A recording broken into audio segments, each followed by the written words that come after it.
अगर आप कहानी का पहला भाग देखना चाहते हैं तो उसका लिंक मैं आपको डिस्क्रिप्शन बॉक्स में दे दूंगी और साथ में कमेंट बॉक्स में पिन भी कर दूंगी, तो आप वहां से भी जाकर देख सकते हैं। मंजू मुस्कुराते हुए दोबारा अमन के पास आ गई और धीरे से बोली, बहुत ही खूबसूरत है भैया। उसने धीरे से बोले थे पर उसके आखिरी शब्द सुनकर सब उनकी तरफ देखने लगे। अमन भी एकदम से ठिठक गया। अमन की मम्मी ने मंजू से कहा, मंजू बेटी तुम ठीक तो हो? कोई इसे पानी दो, इसे बहुत गहरा सदमा लगा है, इसलिए ये अमन को भैया कह रही है। नीता पानी का ग्लास लेकर आई। जैकब, लिली, रोजी, माही और कबीर सब मंजू के पास आ गए। मंजू जोर से हंसने लगी। मुझे कुछ नहीं हुआ है, मैं दुखी नहीं, बहुत खुश हूँ, मेरे प्यार की जीत हुई है। फिर वो अमन के पापा की तरफ देखकर बोली, अंकल आप नाराज़ मत होना, हम अच्छे बच्चे हैं। अगर कोई लड़की लड़कियों के साथ घर शेयर करती है तो वो अच्छी है, चाहे वो बाहर 100 लड़कों से मिलती रहे। पर एक लड़की जो एक लड़के के साथ घर शेयर करती है तो वो बदचलन बन जाती है, चाहे वो अपने कमरे में ही रहते हों। ऐसा क्यों क्यों ये भेदभाव? अगर लड़का ऐसा करता है तो वो ठीक है, लेकिन वो लड़की बुरी क्यों है? ये मापदंड ऐसे क्यों? पर अंकल आपका कसूर नहीं है, यहाँ लोगों ने माता सीता को भी नहीं छोड़ा, तो मैं तो मामूली सी अनाथ लड़की हूँ। मुझे कहना तो और भी आसान है। सब और शांति हो गई थी। मंजू फिर बोली, पर मुझे कोई दुख नहीं है। मुझे पता था कि मेरे अमन जी ने मुझे धोखा नहीं दे सकते और उन्होंने मुझे धोखा नहीं दिया। जैकब, मंजू की बात सुनकर जैकब तो क्या सभी हैरान रह गए। अमन के पापा बोले, बेटी मुझे माफ़ कर दो, तुम्हारा गुनाहगार मैं हूँ, मैंने अमन को मजबूर किया खुशी से शादी करने को, मुझे माफ़ कर दो। तुम ये क्या कह रहे हो? तुमने मुझे ये क्यों नहीं बताया?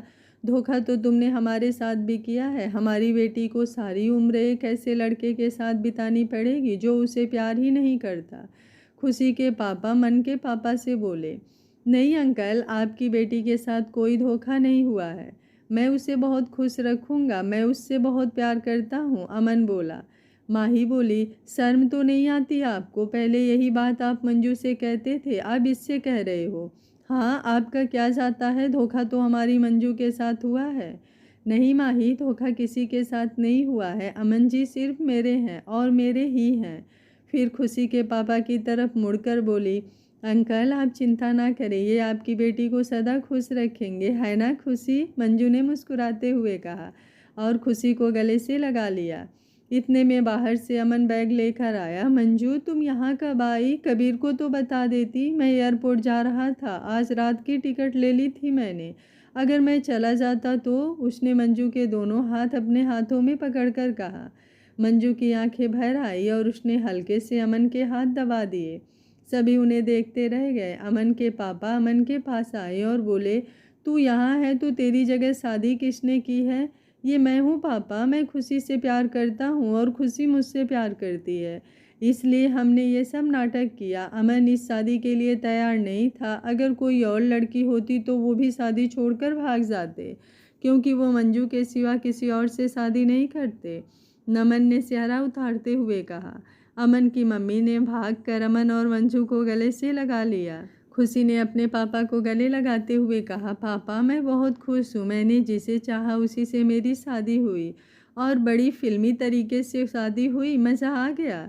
खुशी, तेरी खुशी में हमारी खुशी है, तो तुम भी इस प्लान में शामिल थी, हमें तो एंड तक कुछ समझ ही नहीं आया, खुशी के पापा बोले। अमन, पर तुम दोनों के प्यार को सलाम करता हूँ, मुझे मम्मी पापा भी नहीं पहचान पाए, पर मंजू ने 1 मिनट में पहचान लिया। इसने मुझे भैया कहा तो मैं भी हिल गया। मम्मी ने समझा कि ये पागल हो गई है, पर इसे पता चल गया था कि ये मैं हूँ। मंजू ने खुशी को भी बधाई दी।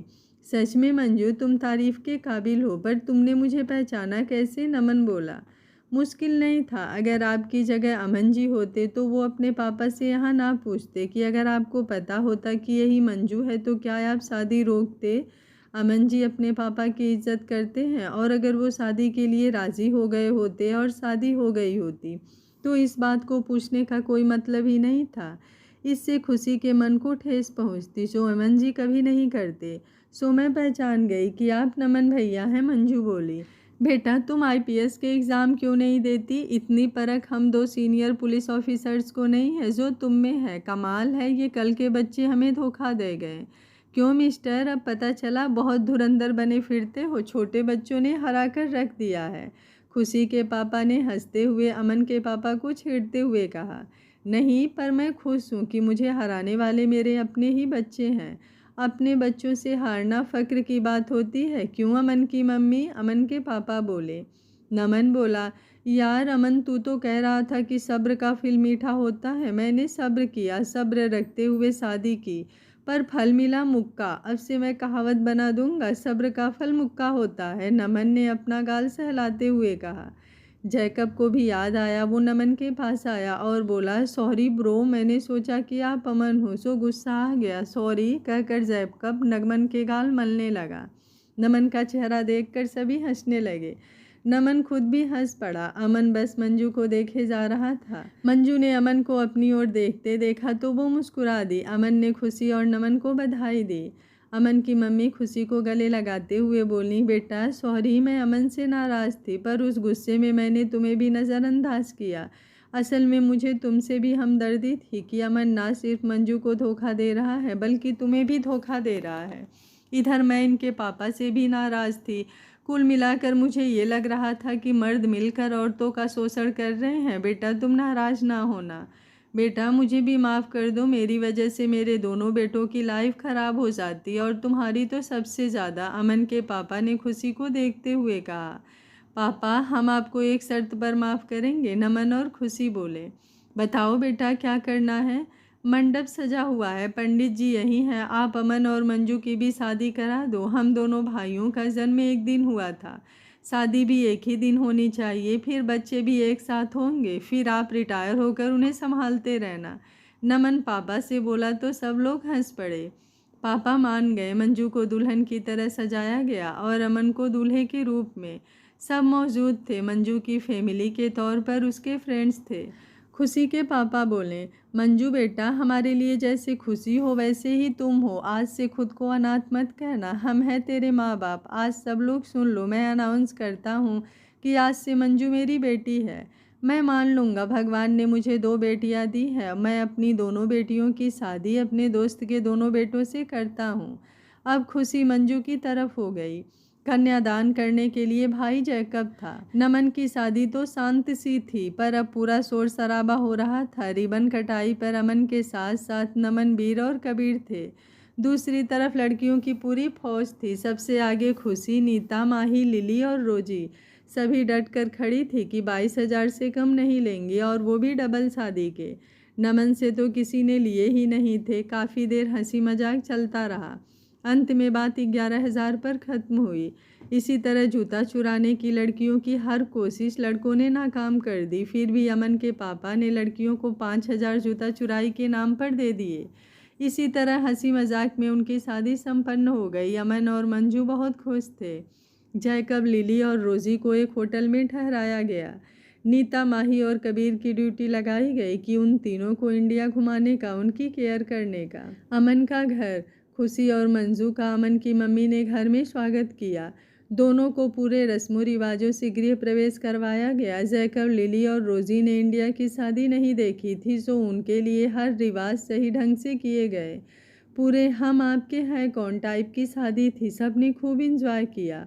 अब घर में नई दुल्हन का डांस होना था। नमन, खुशी का डांस कराया गया। नमन और खुशी ने मेरे रस के कमर तेरी पहली नज़र गाने पर डांस किया। अमन, मंजू ने गाना गाया। तू मेरी ज़िंदगी है, तू मेरी हर खुशी है, तू ही मेरी पहली ख्वाहिश, तू ही आखिरी है। सबने बहुत पसंद किया। काफ़ी देर हो गई तो रिश्तेदार जाने लगे थे। कबीर मंजू के फ्रेंड्स को होटल ले गया और उन्हें सुबह मिलने का वादा करके होटल छोड़ आया। उसके बाद वो नीता और माही को भी उनके घर छोड़ने गया। नीता को छोड़ने के बाद माही और कबीर ही रह गए थे। कबीर ने उसे पूछा, माही कैसी लगी शादी? बहुत अच्छी थी, मज़ा आया, वो भी बिन बुलाए जाने में ज़्यादा मज़ा आता है। माही बोली, हम अपनी इससे भी बढ़िया करेंगे। क्या? क्यों, तुम शादी नहीं करोगी? करनी तो है, तो मैं तुम्हारी हाँ समझूं? मतलब तुम मुझे चाहती हो और शादी के लिए हाँ कर रही हो। मैंने कब ऐसा कहा? अभी तो तुमने कहा। क्या तुम मुझे पसंद नहीं करती? उसने मासूम सा चेहरा बनाकर पूछा। पसंद तो करती हूँ, पर कबीर ने उसके मुंह पर हाथ रख दिया और बोला, बस मुझे इससे ज़्यादा नहीं सुनना, तुम मुझे पसंद करती हो यही बहुत है, कहकर उसने माही को किस कर दिया। खुशी को कमरे में छोड़ कर गए तो नमन वहाँ नहीं था। वो नहा कर आया और आते ही खुशी को लिपट गया और बोला, खुशी मुझे पता नहीं था कि इतनी जल्दी हम एक हो जाएंगे। हाँ नमन, सोचा तो मैंने भी नहीं था। देखो तुम अब पहले की तरह लड़कियों के चक्कर तो नहीं काटोगे, मुझे धोखा तो नहीं दोगे। खुशी पूछ रही थी कि नमन ने उसका मुंह पकड़कर उसे किस करने लगा। खुशी बोलने की कोशिश कर रही थी पर वो उसकी बात सुन कहाँ रहा था। वो तो बस उसे किस करने में लगा था, सब कुछ भूल गया। उधर अमन मंजू के पास आया। उसने मंजू को कसकर गले लगा लिया और बोला, मंजू तुम मेरे लिए पहले वहाँ चली गई, अब यहाँ आ गई शादी तुड़वाने। मैं ये सारी उम्र नहीं भूलूंगा। मंजू ने भी उसे कसकर पकड़ लिया और बोली, अमन जी सच में मैं बहुत डर गई थी, मुझे लगा कि मैं आपको खो दूंगी। वो तो नमन भैया बोल पड़े तो पता चल गया कि वो आप नहीं है, वरना मैंने तो मरने का सोच लिया था। अगर आप नहीं तो कुछ भी नहीं। मंजू तुम मेरे बिना मरने की कैसे सोच सकती हो? तुम अब मेरे कहे बिना सो भी नहीं सकती, मरना तो अलग बात है, कहकर अमन उसे जगह जगह किस करने लगा। उसने पूछा, मंजू अपनी शादी हो गई है, मेरा वादा याद है या भूल गई? जी याद है, मुझे सब याद है, मंजू ने शर्माते हुए कहा। अमन ने उसे किस करना शुरू कर दिया। आज उसे कोई नहीं रोक सकता था। सुबह जब मंजू की आंख खुली तो वो अमन की बाहों में थी। अमन आराम से सो रहा था। उसने अमन की ओर देखा। वो सोचने लगी, कितनी अजीब है ये ज़िंदगी। कल इस वक्त मुझे लग रहा था कि मेरी दुनिया ही उजड़ गई। परेशान थी कि अगर अमन जी की शादी किसी और से हो गई तो क्या करूँगी मैं। मेरी हर घड़ी, हर पल, हर सांस में अमन जी बसे थे। उनके बिना मैं कैसे जीती। यही सोच सोच कर जान निकली जा रही थी जब वो पैलेस में एंटर हुई और पंडित जी बोले कि शादी हो गई है। तो एक पल के लिए तो शरीर से आत्मा ही निकल गई थी और उसने मन में तय कर लिया था कि वो एक बार अमन जी को देख ले, फिर ये दुनिया छोड़ जाएगी। कहाँ कल वो रो रो कर मरी जा रही थी और कहाँ आज अमन जी उसकी ज़िंदगी बन गए। अब सारी उम्र का साथ है, अब कोई उन्हें चाह कर भी जुदा नहीं कर सकता। वो अमन को देखे जा रही थी, उसकी आंखों से आंसू बह निकले। अमन ने आंखें खोली, सामने मंजू का आंसुओं से भरा चेहरा देखा तो एकदम उठकर बैठ गया। उसने मंजू के चेहरे को साफ किया और उससे पूछा, क्या हुआ मंजू, मुझसे कोई भूल हो गई क्या? ये इस तरह सुबह सुबह क्यों रो रही हो? मंजू उससे लिपट गई और बोली, अमन जी मैं बहुत खुश हूँ, अब हमें किसी का डर नहीं है, अब हमें कोई जुदा नहीं कर सकता। अमन ने भी उसे गले से लगा लिया। उसे पता चल गया कि वो क्यों रोई है। वो बोला, हाँ मंजू, अब हमें कोई अलग नहीं कर सकता, अब सारी उम्र मुझे बस तुम्हारा ही चेहरा देखना पड़ेगा, उसने हंसते हुए कहा। फिर कुछ सोचकर बोला, अच्छा चलो नहा धो लो, मम्मी कह रही हैं कि माता रानी को मत्था टेकने जाना है। पहले तुम नहा लो फिर मैं नहा लूँगा, वैसे कहो तो साथ में चलें, समय बच जाएगा, अमन ने उसे छेड़ते हुए कहा। मंजू अमन को धक्का देकर उठी और भागकर टॉयलेट में घुस गई और बोली, ऐसा सोचना भी मत, कहकर उसने कुंडी लगा ली। अमन बेड पर लेटा मुस्कुरा रहा था। मंजू तैयार होकर नीचे आई थी। मम्मी किचन में नौकरों को हिदायतें दे रही थी। मंजू ने आकर उनके चरण छूकर प्रणाम किया। मम्मी उसे प्यार से गले लगाते हुए बोली, जीती रहो बेटा, तुम तैयार भी हो गई, अभी तो मैं नहाई भी नहीं। मम्मी मैं तो खाना बनाने में हेल्प करने आई थी, कुछ करूं मैं? मंजू ने पूछा। अरे नहीं बेटा, आज पहले माता रानी को मत्था टेकने जाना है, याद रखना बेटा, वो अपनी कुल देवी हैं। घर में बेटा हो या बेटे की शादी हो, वहाँ मत्था टेकने होता है। ये मुझे मेरी सास ने बताया था, मैं तुम्हें बता रही हूँ, तुम अपनी बहू को बताना, माँ ने समझाया। फिर कुछ रुक कर बोली, और रही काम की बात, पहले कल एक रस्म करनी है, उसे कहते हैं चौके चढ़ाना। तुम दोनों कुछ मीठा बनाना, हम सब तुम्हें शगुन देंगे, उसके बाद तुम घर के काम कर सकती हो। तब मम्मी नहाने चली गई। काम वाली आंटी मंजू को नमस्ते कहकर चाय दे गई। मंजू चाय लेकर लिविंग रूम में आ गई। वहाँ अमन के पापा बैठे थे। मंजू ने कप टेबल पर रखा और उनके चरण छुए। पापा ने उसे आशीर्वाद दिया और बोले, जीते रहो बेटी, खुश रहो, भगवान तुम्हारी हर इच्छा पूरी करें। बैठो बेटी, खुश हो? जी पापा जी। बेटा आप क्या कर रही हो, क्या बनने का इरादा है? पापा ने पूछा। जी LLB के 3rd ईयर में हूँ, इस साल कंप्लीट हो जाएगी, मंजू बोली। गुड, फिर तो तुम दोनों अपनी लॉ फर्म खोल सकते हो। उसके बाद LLM करने का भी इरादा है? जी पापा, सोचा तो है, बाकी जैसा आप लोग कहो, मंजू बोली। नहीं बेटी, जो तुम्हारा दिल कहता है वो करो। अगर अमन रोकता है तो मुझे बताना, उसको मैं ठीक करूँगा। और हाँ बेटा, पैसों की चिंता मत करना, जितने लगेंगे मैं दूंगा, पापा बोले। नहीं पापा जी, पैसों की ज़रूरत ही नहीं है, मुझे 90% मार्क्स होने की वजह से शुरू से ही स्कॉलरशिप मिलती है।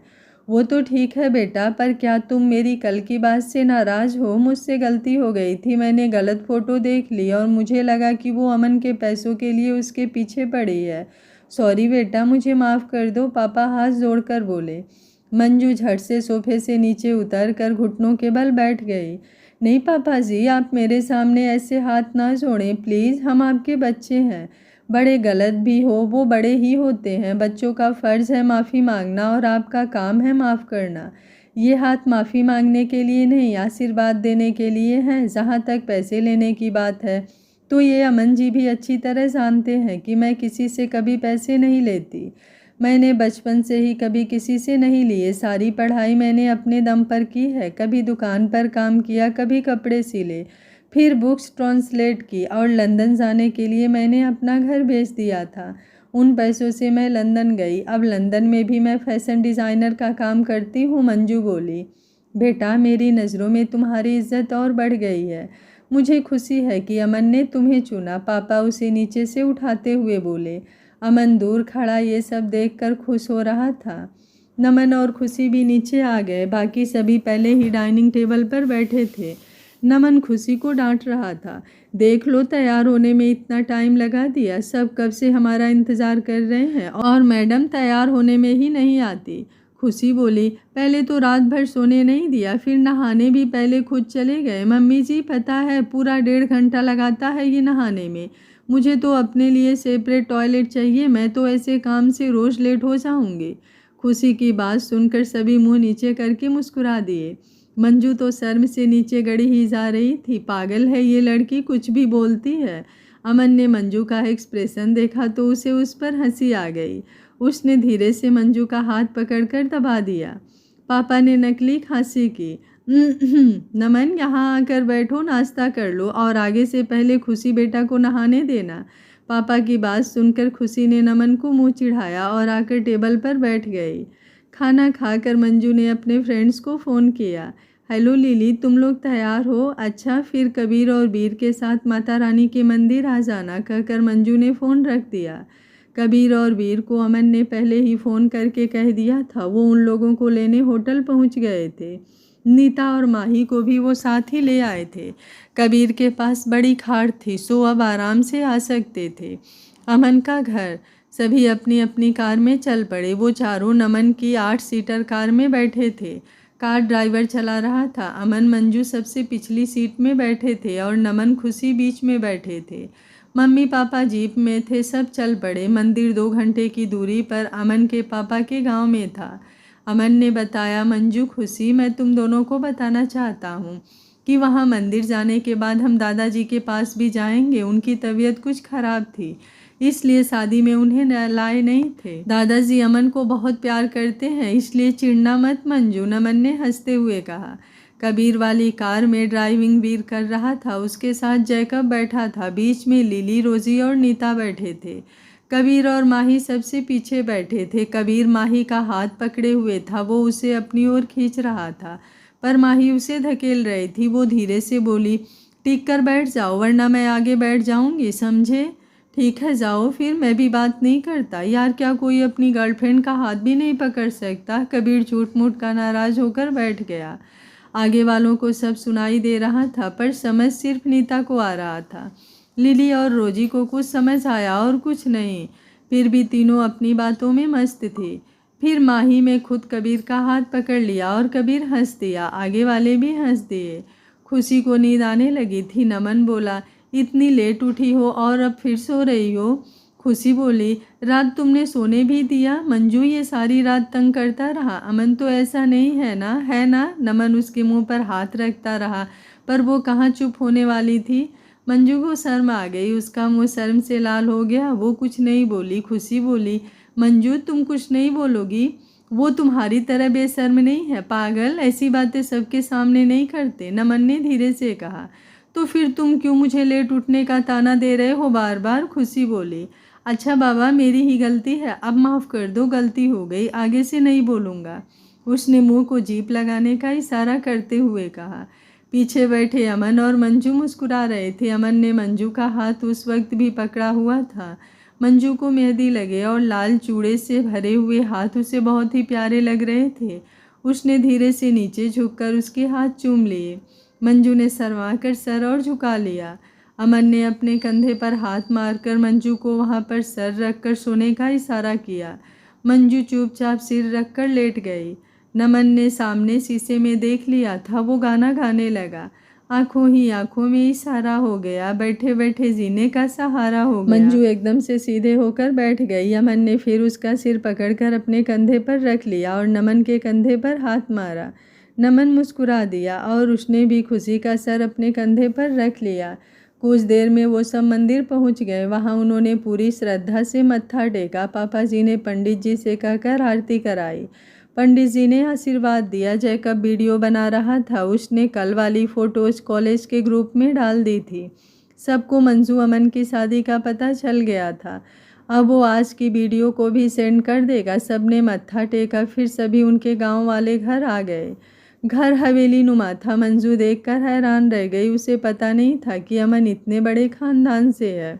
सबने दादाजी के चरण छुए। दादाजी आर्मी से रिटायर अफसर थे। उनकी पर्सनालिटी अब भी बहुत अच्छी थी, लेकिन वो व्हील चेयर पर थे। अमन के पापा ने उन्हें बहुत बार अपने साथ चलने को कहा, पर वो ये जगह छोड़ना नहीं चाहते थे।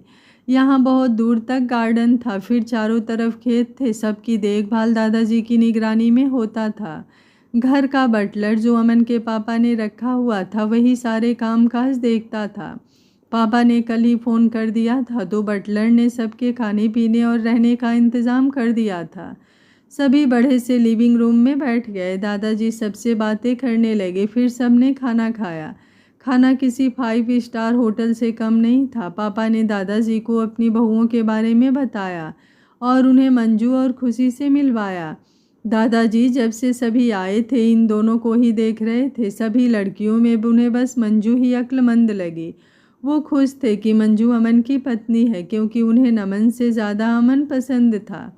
ये नहीं कि वो कोई भेदभाव करते थे, पर अमन शुरू से ही काफ़ी सीधा साधा था और नमन शरारती। और अमन सारी छुट्टियां दादाजी के साथ ही बिताता था, जबकि नमन अपने दोस्तों के साथ। इसलिए उन्हें अमन से ज़्यादा लगाव था। और मंजू को देख वो सोच रहे थे कि अमन की वाइफ यही होनी चाहिए। खाना खाने के बाद खुशी बोली कि उसका सिर दर्द हो रहा है, तो दादाजी के डॉक्टर ने उसे दवा दी। नमन ने उसे अपने कमरे में छोड़ आया। हवेली बहुत बड़ी थी, उसमें 15 के करीब कमरे थे। नमन उसे छोड़कर आने लगा तो वो बोली कि उसे अकेले यहाँ डर लगता है, तो वो उसके पास ही रुक गया। मम्मी पापा भी अपने कमरे में रेस्ट करने चले गए।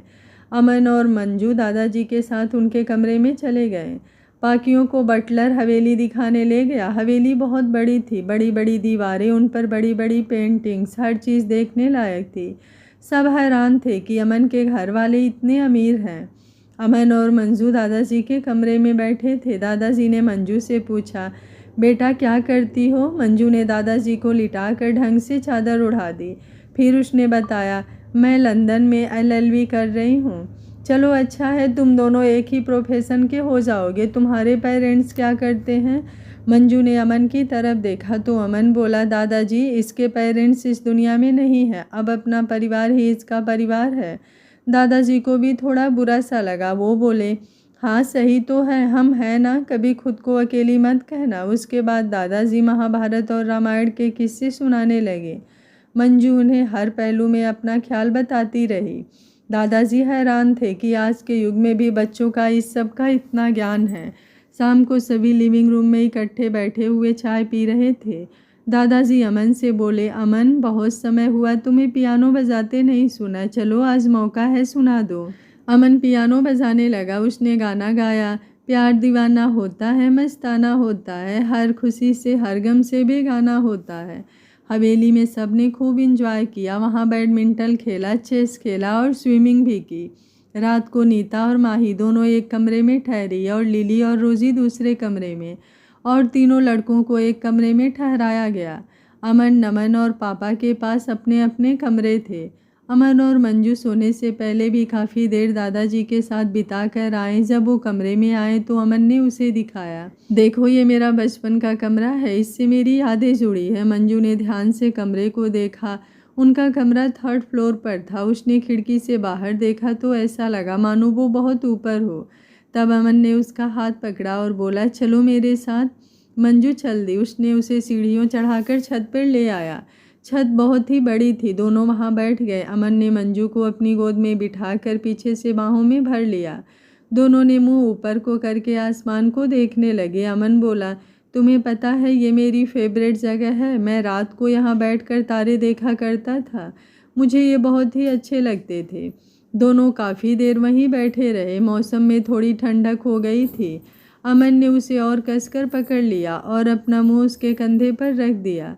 अमन ने उसके बाल उसके कंधे से उठाकर आगे को कर दिए। फिर उसने उसके कंधे पर किस किया। मंजू ठंड से ठिठुर रही थी। अमन की किस से वो कांप गई। अमन उसे किस करता चला गया। फिर उसने मंजू को अपनी तरफ घुमाया और उसकी लिप्स पर किस कर दिया। मंजू ठंड से बचने के लिए उसकी बाहों में सिमट गई। 1 साल बाद मंजू की लंदन में LLB हो गई थी और वो इंडिया वापस आ गए थे। उन्होंने यहाँ अपनी लॉ फर्म खोल ली थी। उन्होंने इसका नाम अमन लॉ फर्म रखा। अमन चाहता था कि दोनों के नाम पर हो, लेकिन मंजू ने मना कर दिया। मंजू 7 महीने की प्रेग्नेंट थी। अमन और उसका सारा परिवार उसका बहुत ख्याल रखते थे। डॉक्टर्स ने बताया था कि ट्विंस हैं। तब से मम्मी मंजू का पहले से ज़्यादा ध्यान रखने लगी थी। खुशी की मम्मी भी मंजू की मम्मी का फ़र्ज़ निभा रही थी। उसकी गोद भराई का फंक्शन भी किया गया। खुशी और नमन भी उसका बहुत ध्यान रखते थे। नमन और खुशी अभी बच्चा नहीं चाहते थे। बहाना उन्होंने ये मारा कि पहले मंजू के बच्चे हो जाएं, फिर उसके बाद सोचेंगे, नहीं तो सबको संभालना मुश्किल होगा। मंजू को घर में अगर पहले रानी की तरह रखते थे तो अब उसे महारानी बना दिया था। कोई उसे पानी का खाली गिलास भी नहीं उठाने देता था।